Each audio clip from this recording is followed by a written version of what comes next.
You've got an upcoming trip and you're wondering how to take your bike with you. Because while it would be nice to experience a new location riding through the cities or the mountains or along the coastline on a rental bike, it would be that much more memorable if you did it on your own bike. Bikes are big, bulky, and a pain to lug around. And on top of that, it can be really expensive if you try to travel with your bike unprepared. I'm here to show you how I fly with my bike almost for free. And I do fly with my bike once every 3 to 6 months. At this point, I have it down to a near science. And flying with your bike doesn't have to be as frustrating or costly as it seems. What's up? I'm Zach Allard. Life is short, but don't make it shorter. Be sure to ride your bike every day to be reasonably dangerous, and consider subscribing and hitting that like button so YouTube can know to recommend you more cycling videos just like this one.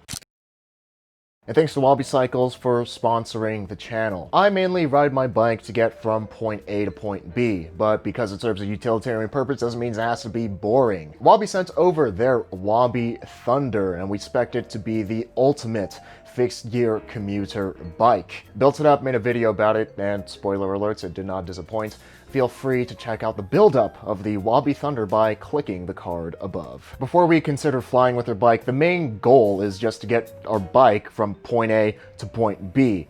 So we could either fly with the bike or we could ship the bike. And I've looked pretty extensively into shipping the bike. Usually it's about the same price, but it is a bigger logistical headache since you will be separate from your bike. For most trips, it's going to be easiest to just fly with the bike. The number one most important step to flying with your bike almost for free is choosing the right airline and knowing each airline's baggage policies. A lot of times it makes more sense to pay more money up front to get better service and to go with an airline with better baggage policies, and it can save you a lot of money and headache in the long run. For instance, I'm traveling throughout Asia right now and I always fly EVA Air when I'm flying with my bike. When shopping for tickets, I went full lawyer mode and combed through the baggage and sporting equipment policies of each airline that I was considering. For instance, tomorrow morning I'm flying with my bike from Chiang Mai, Thailand to Taipei, Taiwan. Yeah, I'm going back. I like it there. And the cheapest ticket available was about $150 with AirAsia. But that's not including all the baggage and the bike that I have, which could easily cost up to $100 or more. I don't know, because their calculator for baggage was broken on their website. Compare $150 plus maybe $100, maybe more, maybe less, plus a lot of potential frustration since they don't handle bikes a lot, with the ticket that I got with EVA Air, which was $250. They allow me to take all my baggage for free. And on top of that, since they're not a budget airline, their service is a lot better in my experience. They don't freak out when you come with this oversized package containing your bike. All they do is ask what's in the giant package, you tell them it's a bike, and they say, okay, cool. They give it a sticker and it goes onto the plane. Of course, you're going to have to do your own research since every airline has their own oversized baggage and sporting equipment policy. But if you're flying around Asia, EVA Air is by far the best in my experience. Their baggage policies are actually so ridiculously good for the passengers that I even knew more about the baggage policies than their own employees. When I was flying with two bikes, not one, but two bikes for free from San Francisco all the way across the world to Taiwan, the employees at the desk were getting really worried and they wanted to charge me $300. They thought, we know one bike is okay, but nobody's ever tried to fly with two bikes. This is ridiculous. But they called the manager, they looked over the policy, and they saw, yeah, this guy can actually fly with two giant bike boxes for free. Most important step is choose the right airline, even if it means having to pay a little bit more money up front. Next, you need to choose how you're going to pack and protect your bike. And there's three options that people normally do.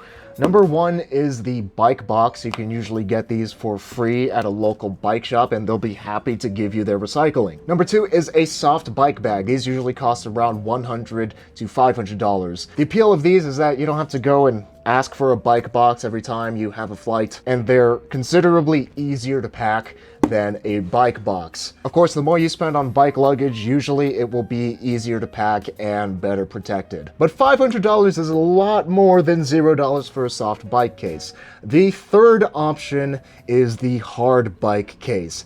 These offer the most protection, but they are a pain to lug around. They're heavy, they're bulky, but at least you can mostly be rest assured that your carbon frame won't snap by the time you get to your destination. Obviously, we're trying to do it on the cheap, trying to balance saving money with the least amount of frustration while getting our bike to our destination safely. The bike box does a pretty good job of that. And on top of that, you don't have to store the bike box at your accommodations like you do with the bike luggage. It's recyclable. You could do its job and go live another life once you're done with it. And if you can find a bike shop, you can find a bike box for free. Next up is the question of whether you want to have it packed professionally or pack it yourself. Of course, packing it yourself, you're going to save money. The price of getting a bike packed varies pretty widely. Back home in California, it can cost anywhere between $40 upwards to $100 to have a bike professionally packed,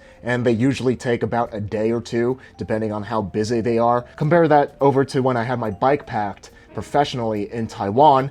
It cost me $15 and they took 30 minutes even when they were busy at the shop. Spending that money and having your bike packed professionally at a shop can save you a lot of headache though, and can even save you money. If you're not particularly good at packing your bike, especially if you have a carbon bike, it can save you from a snapped frame or cracked components. A professional is going to do a better job packing than an amateur, simple as that. On top of that, packing a bike into a box can be a fairly frustrating experience.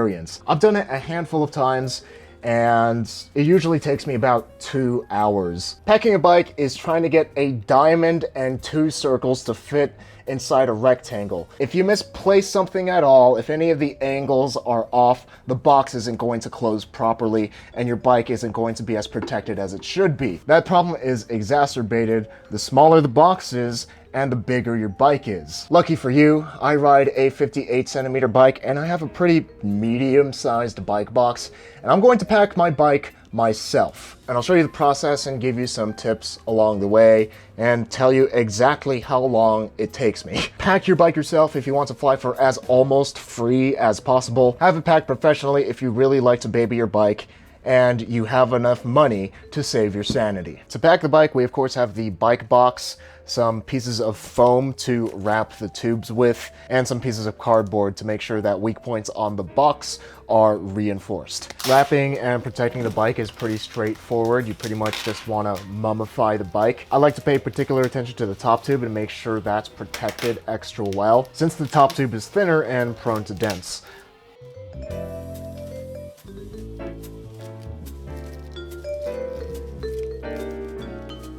Take out the pedals and the seat post, undo the handlebars, and then take off the front wheel.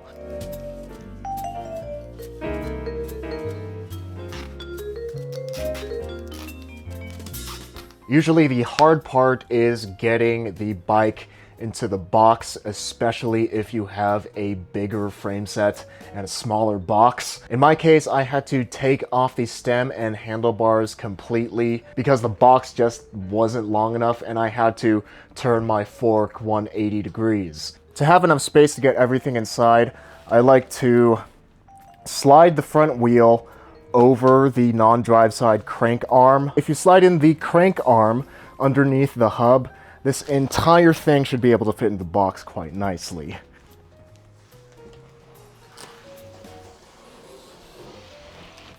And just like that, about 90% of the bike is safely inside the box. Now it's just time to pack everything else around it. I forgot to deflate the tires. You technically don't have to. Nothing bad will happen if you don't deflate your tires. It's just a lot of airlines have a policy where they ask, hey, did you deflate your tires of your bike? And I just prefer to tell the truth if I can.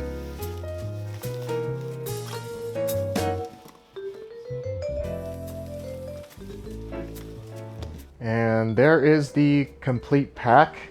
Took me 2 hours. Honestly, most of it was just wrapping up the bike and making sure the tubes are protected. We have the frame fork and rear wheel, which is the biggest piece, and then the front wheel slid over the non-drive side crank arm.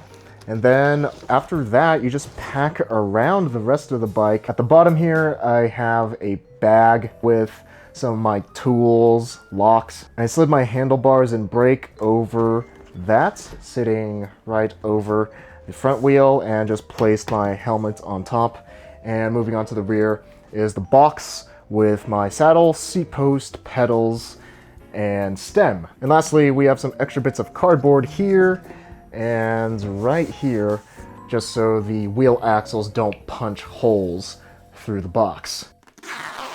So I got an airline ticket that allows me to fly with a bike for free. I packed it for free, but there's still some hidden costs that you have to account for that make the title of this video, How to Fly with Your Bike Almost for Free. Because sure, my bike is ready to fly for free, but I'm still at home. And this is a pretty dang big box, meaning transportation to and from the airport is either going to be more frustrating or more costly. I need to get a bigger taxi or Lyft or Uber or whatever I so happen to use, which can either make it a little bit more expensive or a lot more expensive depending on where you are. Luckily, since I'm in Thailand, it's not much more expensive for me to get a bigger car to the airport. Usually it costs around $6, but since I need something bigger, it'll cost around $9. So $3 difference isn't too bad. And once I arrive in Taiwan, I normally take a taxi from the airport to the city anyway, which is a flat fare of $30, and their taxis are big enough to accommodate a lot of luggage.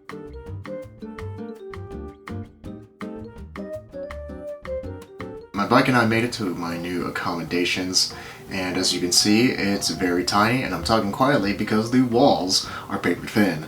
But your accommodations is another area where you might want to consider spending more if you're flying with your bike. If you have a nice bike, it's best to keep it indoors if possible. So you might want to consider getting your own private room instead of staying in a shared room, or if you're doing really budget traveling, like staying in a hostel. It'll be much more likely that you can take your bike inside your own private room. I usually get my own private room anyway, so personally, I'm not spending more because I'm flying with my bike. Now let's open that up and see how well it survived the flight.